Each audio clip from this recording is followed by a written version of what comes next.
আসসালামু আলাইকুম সুপ্রিয় দর্শক, কেমন আছেন সবাই? আশা করছি সকলে ভালো আছেন। আজকের ভিডিওতে আমরা কথা বলতে চলেছি মালয়েশিয়ার কলিং ভিসার বাজার নিয়ে। বর্তমানে বাংলাদেশ থেকে এখন কিন্তু হাজার হাজার বাংলাদেশি ভাই আছেন যারা কলিং ভিসার জন্য অপেক্ষা করছেন। অবশেষে আপনাদের জন্য কিছু সুখবর আমরা দিব, যে সুখবরগুলো আপনাদের জন্য কিন্তু খুবই ভালো হবে বাংলাদেশ থেকে মালয়েশিয়াতে যাওয়ার ক্ষেত্রে। ফার্স্ট অফ অল আপনাদেরকে বলি যে খুব শীঘ্রই বাংলাদেশ থেকে মূলত তারেক রহমান কিন্তু সফরে যাচ্ছে মালয়েশিয়াতে। হয়তো বা আপনারা এই বিষয়ে কেউ কেউ অবগত আছেন, আবার হয়তো অনেকেই জানেন না।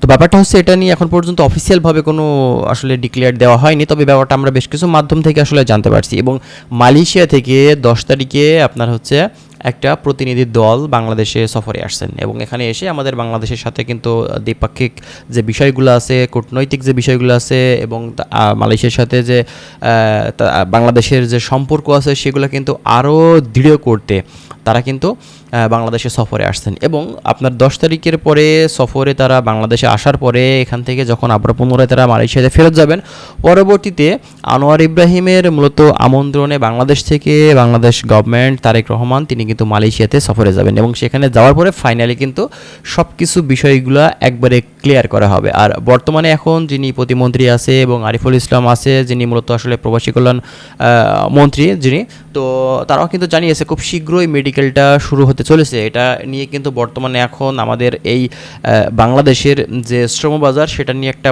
চাপা একটা উত্তেজনা কিন্তু বর্তমান সময় এখন কাজ করছে। ঠিক আছে, বাংলাদেশ থেকে কলিং ভিসা খুলছে না, কেন মেডিকেল হচ্ছে না, কবে থেকে শুরু হবে, এই সব বিষয়গুলো নিয়ে কিন্তু দীর্ঘদিন ধরে আমরা কিন্তু ভুগছি। ঠিক আছে, তো আমরা যতটুকু খোঁজখবর নিয়ে জানতে পারছি যে খুব শীঘ্রই কিন্তু আপনার এই 10 তারিখের পর থেকে মেডিকেলটা স্টার্ট হবে, এবং এখানে বাংলাদেশে যখন আসলে প্রতিনিধি দল মালয়েশিয়া থেকে আসবে এবং বাংলাদেশ থেকে যখন বাংলাদেশ গভর্নমেন্ট মূলত সফরে যাবে আনোয়ার ইব্রাহিমের আমন্ত্রণে, বুঝতেই পারছেন আসলে ব্যাপারটা কী হতে চলেছে। তো ব্যাপারটা আমাদের জন্য খুবই ভালো, যারা মালয়েশিয়াতে নতুন করে এখন কলিং ভিসাতে আমরা ঢুকতে চাচ্ছি। ঠিক আছে, তো অবশেষে হয়তো বা আমাদের সমস্যার সমাধান হয়তো হতে পারে, এবং আমরা হয়তো বা খুশির আলো আবারও কিন্তু দেখতে পারি।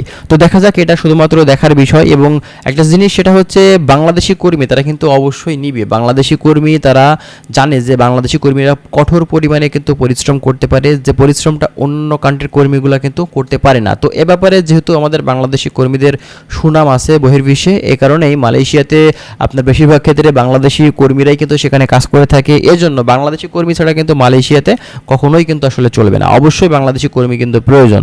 তো আমরা যাই হোক খুব শীঘ্রই আপনাদেরকে আরও বিস্তারিত সুখবর যদি পাই আপনাদেরকে দেওয়ার চেষ্টা করব। এবং মালয়েশিয়া সম্পর্কিত যদি কোনো তথ্য আপনাদের জানার থাকে এই বিষয়ে আপনারা অবশ্যই কমেন্ট করবেন। আমরা প্রতিনিয়তই চেষ্টা করছি মালয়েশিয়ার বিভিন্ন ধরনের আপডেট তথ্যগুলো আপনাদের মাঝে শেয়ার করার। যাই হোক, যদি আরও বিস্তারিত তথ্য আপনারা আমাদের থেকে পেতে চান, অবশ্যই আমাদের চ্যানেলটি আপনারা সাবস্ক্রাইব করে রাখবেন। আমরা রেগুলার কিন্তু মালয়েশিয়া সম্পর্কিত তথ্যগুলো আপনাদেরকে দিব। তো যাই হোক বন্ধুরা, ভালো থাকবেন। আশা করছি বিষয়গুলো আপনারা বুঝতে পারছেন। ভালো থাকুন, আল্লাহ হাফেজ।